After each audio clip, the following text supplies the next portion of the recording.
Rádio Rio de Janeiro passa a apresentar o programa Estudo das Obras de André Luiz. Vamos refletir sobre o livro Os Mensageiros. Produção e apresentação, Marco Antônio e Tereza Cristina. Amigos ouvintes da emissora da Fraternidade, Rádio Rio de Janeiro, novamente aqui estamos com a permissão de Jesus e o trabalho, com certeza constante, dos bons espíritos, para podermos dar continuidade ao estudo da obra Os Mensageiros, obra que foi ditada pelo espírito André Luiz e que foi psicografada pelas mãos abençoadas do apóstolo da mediunidade Francisco Cândido Xavier. Olá, caros ouvintes da Rádio Rio de Janeiro. Vamos começar o nosso programa e nós estamos estudando o capítulo 5. O título do capítulo é Ouvindo Instruções.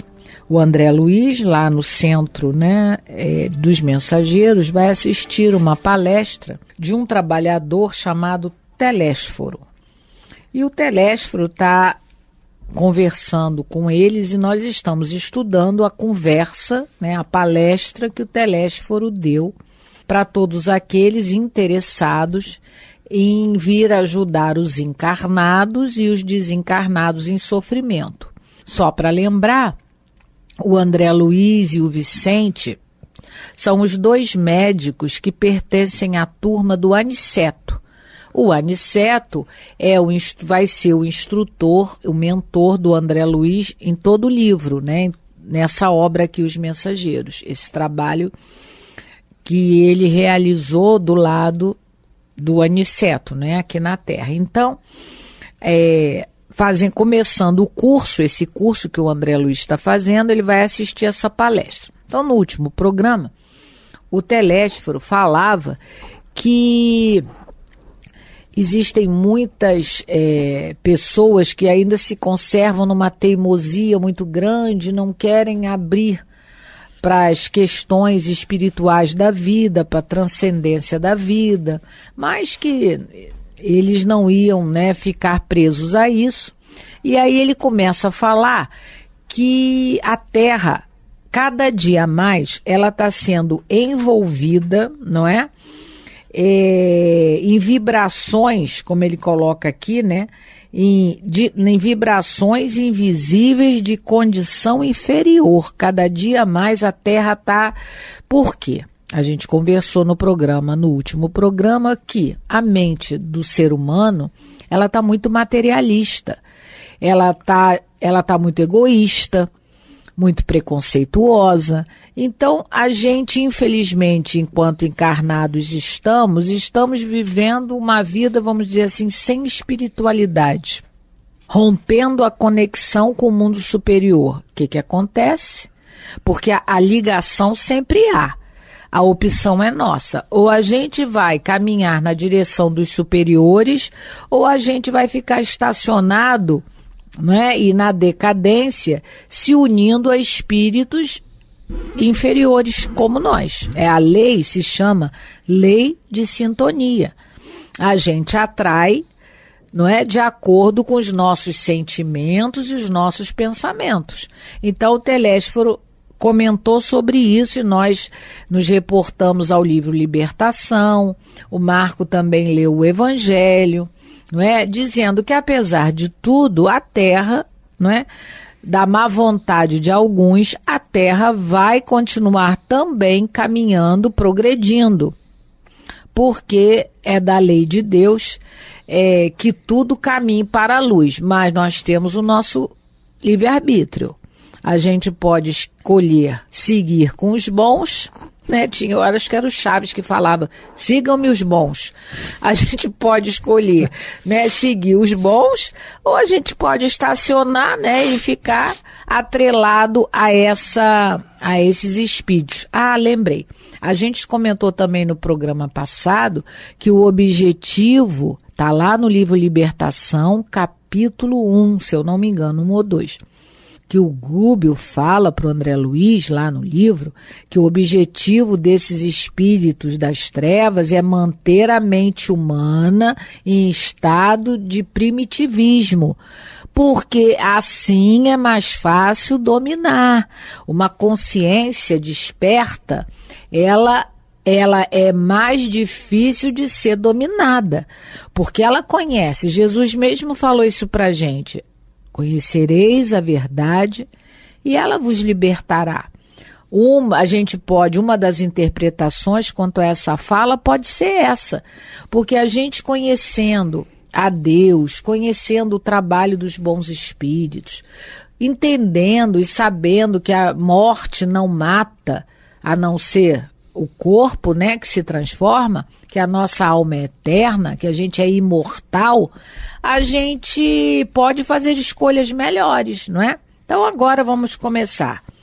Nós estávamos no parágrafo 16 e a gente vai seguir da primeira, segunda, terceira, quarta, quinta linha, né? Vamos lá. Mas segundo reconhecemos, o Telésforo falando, mas segundo reconhecemos, esmagadora percentagem de habitantes da Terra não se preparou para os atuais acontecimentos evolutivos. E os mais angustiosos conflitos se verificam no sendal humano. Aqui, não é, a gente sabe que esse livro, a ambientação dele se refere ao final da Segunda Grande Guerra Mundial. Então, o Telésforo está dizendo que, infelizmente, esmagadora percentagem dos habitantes da Terra não se preparou para para esses acontecimentos, dessas influenciações negativas, né?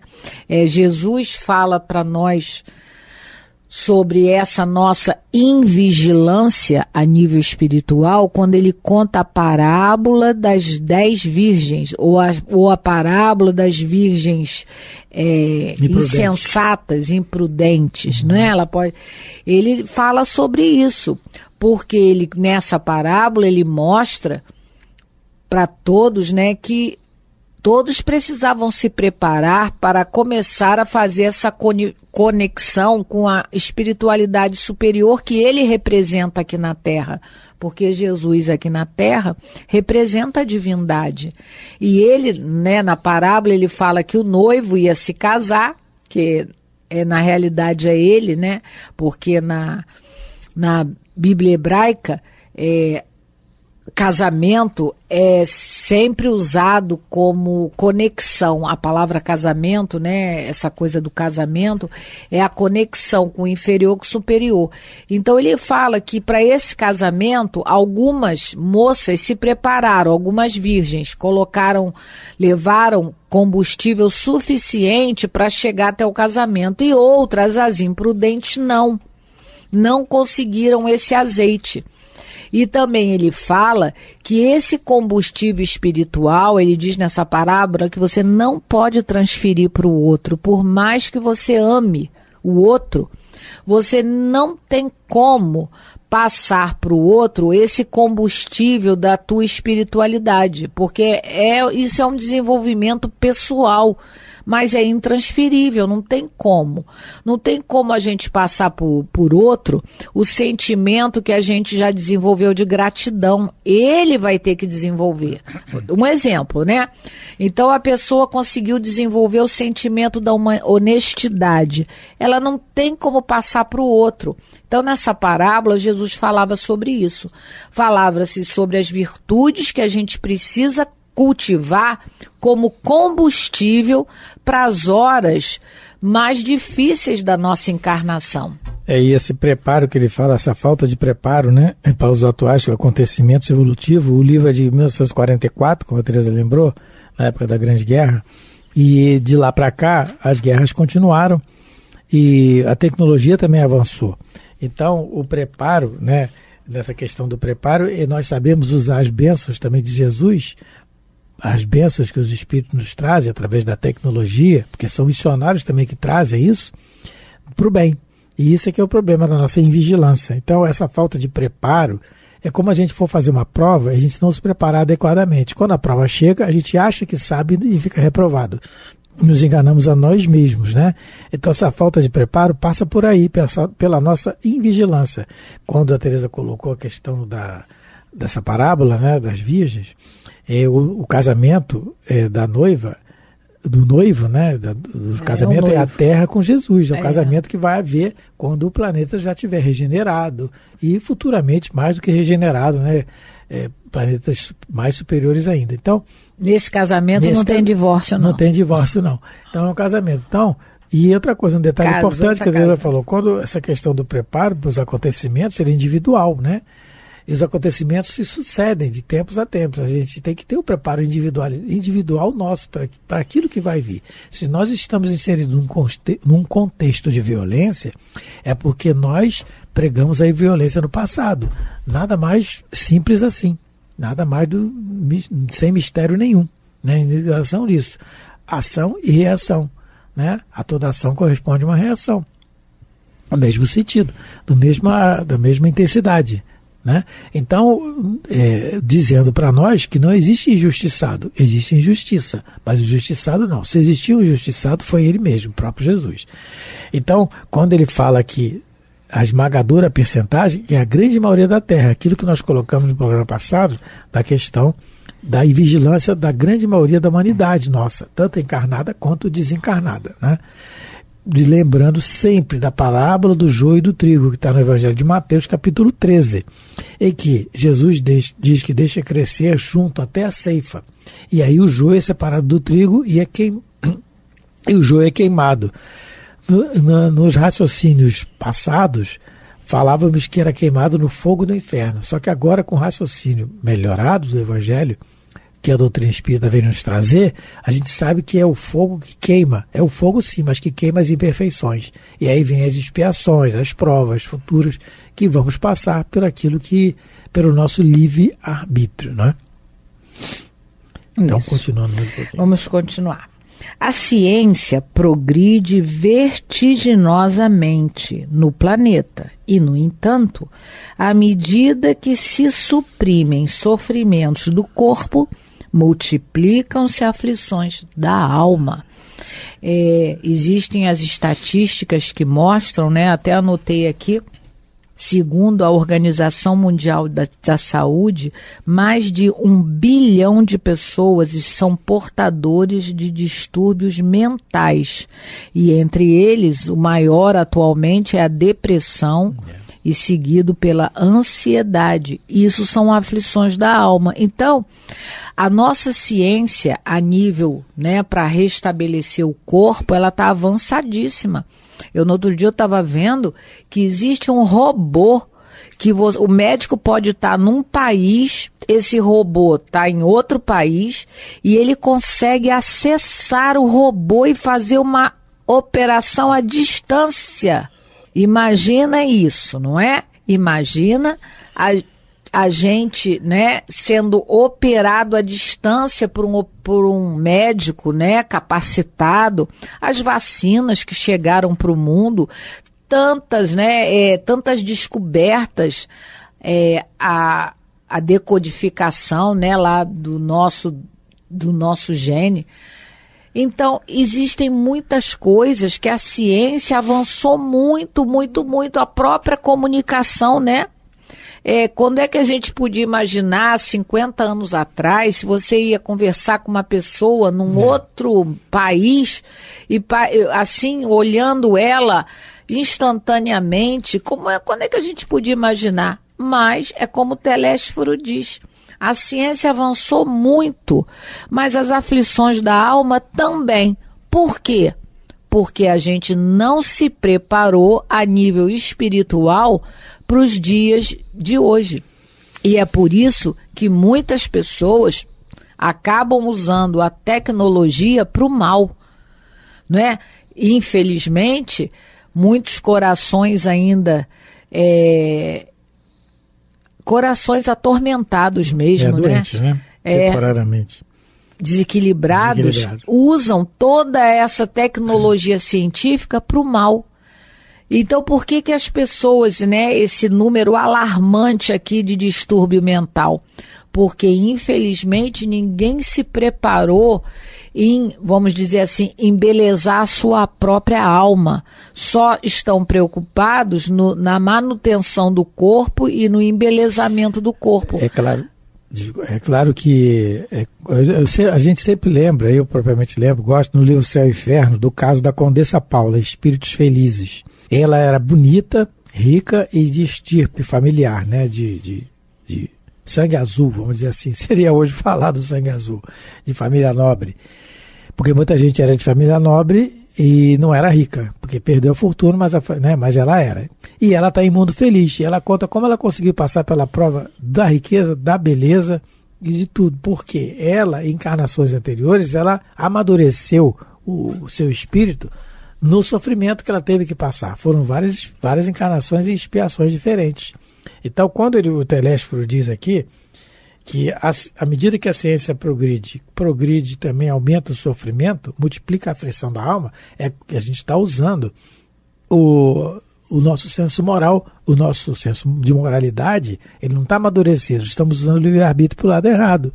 Na questão de número 754 do Livro dos Espíritos, que é o capítulo da lei de destruição, Allan Kardec pergunta assim: a crueldade não derivará da carência de senso moral? Olha o que os espíritos respondem. Dize da falta de desenvolvimento do senso moral. Não digas de carência, porquanto o senso moral existe como princípio em todos os homens. E é esse senso moral que dos seres cruéis fará mais tarde seres bons e humanos.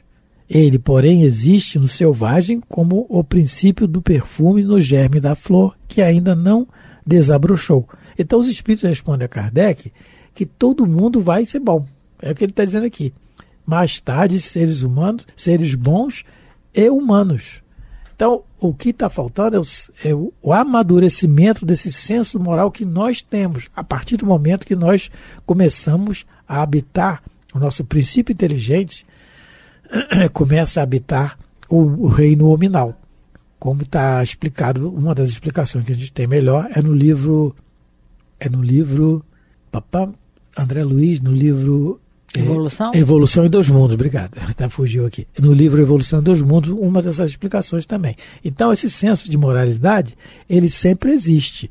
Ele sempre existe em nós desde o momento que nós habitamos o reino nominal. Agora, ele vai crescer. Agora, pode ser pela nossa boa vontade ou pela dor cada vez maior. Aí depende do nosso livre-arbítrio, né? E quando os espíritos enviaram à Terra essas novas tecnologias, o objetivo é que a gente tivesse um tempo também mais livre para se dedicar à nossa espiritualidade, para desenvolver, não é,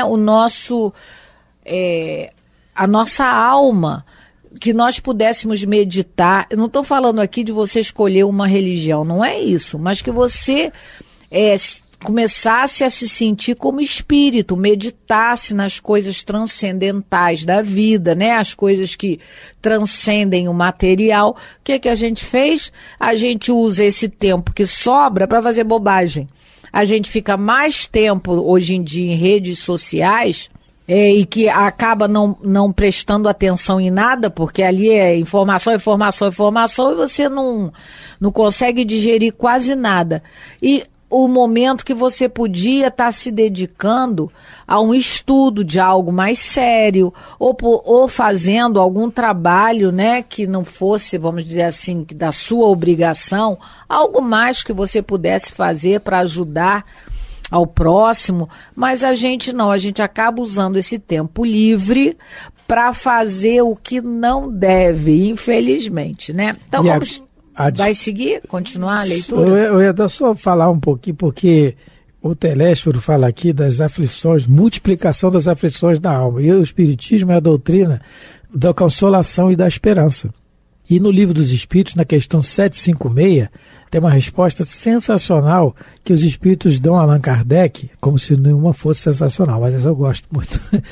Quando Kardec pergunta se a sociedade dos homens de bem se verá algum dia expurgada dos seres malfazejos, quer dizer, vai ser, o que Kardec está perguntando, todo mundo que é de bem vai ficar livre das pessoas más? Aí olha a resposta dos Espíritos que nos dá a certeza do mundo melhor. A humanidade progride. Esses homens, em quem o instinto do mal domina e que se acham deslocados entre pessoas de bem, desaparecerão gradualmente, como o mau grão se separa do bom, quando este é joeirado, mas desaparecerão para renascer sob outros invólucros, como então terão mais experiência, compreenderão melhor o bem e o mal. Então, olha a esperança que dá. O mundo vai melhorar. Por quê? A gente sempre gosta de falar aqui, porque tirar essa questão, meu Deus, o mundo vai acabar, vai explodir tudo. Ai, meu Deus, a humanidade vai perecer. Não existe isso. A nossa fatalidade é o bem. E na casa de meu pai, disse Jesus, há muitas moradas. Então, não nos preocupemos. O máximo que pode acontecer é a gente desencarnar. E a gente vai desencarnar. A única coisa certa da vida é essa, que nós vamos desencarnar. Então, vamos continuar lendo. Os jornais do mundo estão cheios de notícias maravilhosas quanto ao progresso material. A gente até conversou, não é? Segredos sublimes da natureza são surpreendidos nos domínios do mar, da terra e do ar. Mas a estatística dos crimes humanos é espantosa. Os assassínios da guerra apresentam requintes de perversidade muito além dos que foram conhecidos em épocas anteriores, porque esse livro, né, ele chegou no final da guerra e a gente sabe, não é, as crueldades que foram cometidas principalmente nessa Segunda Grande Guerra Mundial, na primeira também. Então ele o Telésforo está dizendo que muita coisa já foi descoberta, mas a alma humana ela continua perversa. E aí no livro Libertação, no capítulo 1, o Gúbio vai traduzir para o André Luiz o que quer dizer Satã. Porque aqui, como o Telésforo está tentando mostrar, que Satã é o ser humano. Então o Gúbio diz assim: o inferno é um problema de direção espiritual. Satã é a inteligência perversa. O mal é o desperdício do tempo ou emprego da energia em sentido contrário aos propósitos do Senhor. Então, a gente, pelo discurso, ele está tentando mostrar isso, que o pior diabo é o ser humano que se afasta das leis de Deus, esteja ele no corpo ou fora dele. A gente tem que deixar cair por terra a ideia de que o demônio, Satanás, não é? O diabo é uma criação de Deus ou é um produto com uma qualidade não tão boa, né? Como se Deus tivesse criado algo que estava com o selo de qualidade vencido, né? Mas vamos conversar mais sobre isso no próximo programa, porque hoje nós estudamos o capítulo 5 do livro Os Mensageiros e agradecemos a todos pela audiência, pela paciência de nos ouvir. Muita paz de Jesus, fiquem com Deus. Muita paz a todos, fiquem com Deus. Você ouviu pela Rádio Rio de Janeiro o programa Estudo das Obras de André Luiz, com o livro Os Mensageiros. Produção e apresentação Marco Antônio e Tereza Cristina.